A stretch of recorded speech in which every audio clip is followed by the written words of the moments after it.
What if the man who raised you, protected you, and promised you the world turned out to be a complete stranger in your blood? My name is Alex Carter. I'm 31 now. Most of my life, I thought I had the perfect dad. Dad Mark was the kind of father every kid dreams of.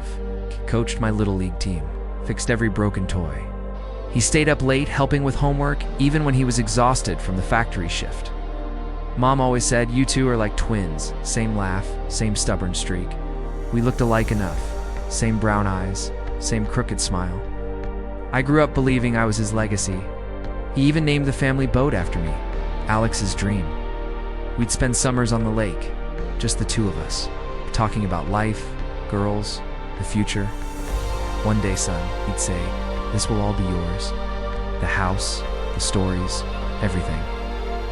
Then came the gift that changed everything. Last Christmas, my girlfriend Mia surprised me with a DNA ancestry kit. "Let's see if you're secretly royalty," she joked. I laughed, swabbed my cheek, and forgot about it. 3 weeks later, the email arrived while I was alone in the garage tinkering with Dad's old motorcycle. I opened it casually. The ancestry pie chart looked normal at first, mostly British, some Irish, a splash of Scandinavian. Then I scrolled to the relatives section. No close matches on Dad's side, zero, not a single first or second cousin. My heart started pounding. The note at the bottom, "No paternal genetic relatives detected in our database." I stared at the screen until it blurred. I called the company. They confirmed the results were accurate. If Mark was my biological father, there should be dozens of matches. There were none. That night I couldn't sleep. I kept replaying every memory, his proud face at my graduation, the way he hugged me after my first heartbreak, the promise he made when I was 10. "No matter what, I'll always be here, son." Was it all built on a lie? The next morning, I confronted Mom in the kitchen. She was making coffee like any other day. "Mom, the DNA test. It says Dad isn't my father." The mug slipped from her hand. She looked at me with eyes I'd never seen before, terror mixed with guilt. "Alex, sit down." She told me everything. 20 years ago, she was engaged to a man named Ryan, high school sweetheart. They planned a life together. Then Ryan got cold feet, left town without a word. A month later, she found out she was pregnant. Mark had always been the quiet friend in the background. When Ryan disappeared, Mark stepped in. He proposed, "I love you," he said, "and I'll love this baby like my own. No one has to know." They married quickly, built the life I grew up in. Mum swore she'd never tell. Mark insisted, "He's my son. End of story." "But why hide it?" I asked, voice breaking. "Because we wanted you to have one father, one family. No confusion, no pain." I felt the floor drop away. I stormed out, drove to the lake where Dad and I used to fish, sat on the dock until sunset, staring at the water, feeling like my entire identity had been erased. Then my phone rang. "Dad, Alex, your mum told me, come home, please." I didn't want to, but I went. He was waiting in the garage, same place we'd spent countless hours, grease on his hands, eyes red. He didn't defend himself at first, just looked at me. "I knew from the start," he said quietly. "Your mum told me about Ryan the night she found out. I could have walked away. I didn't. Why?"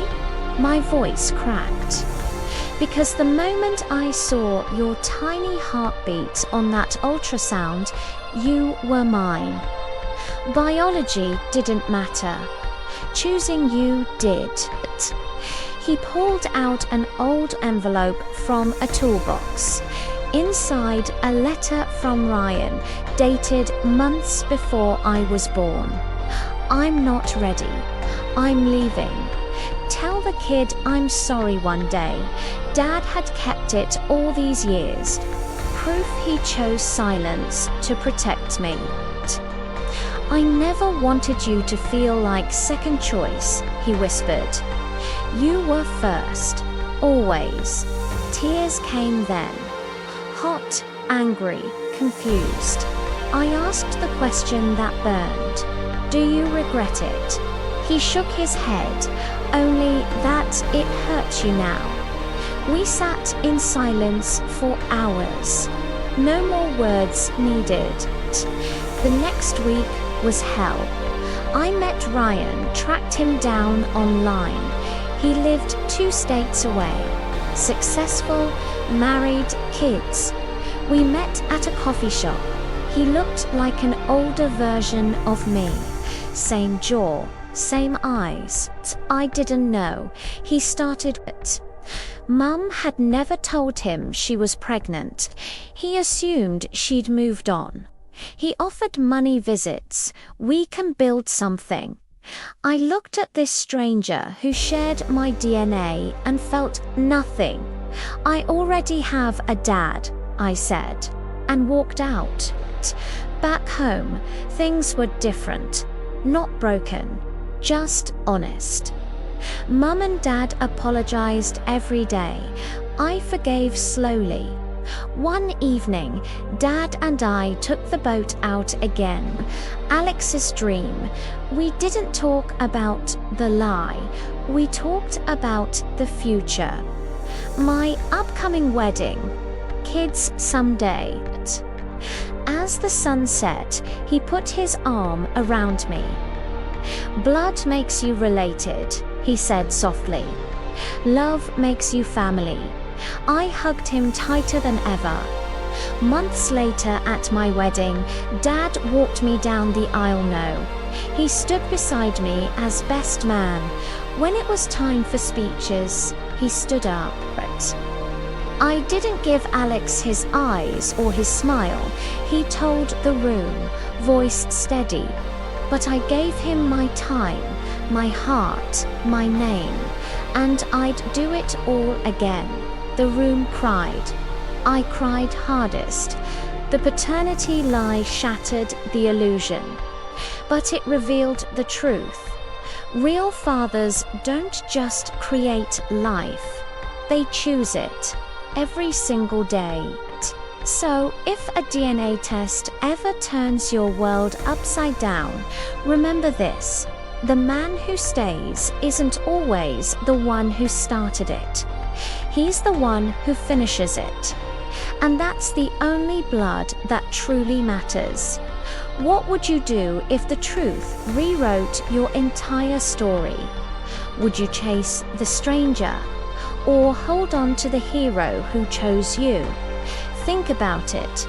Because some lies are born from fear, but the greatest love is born from choice.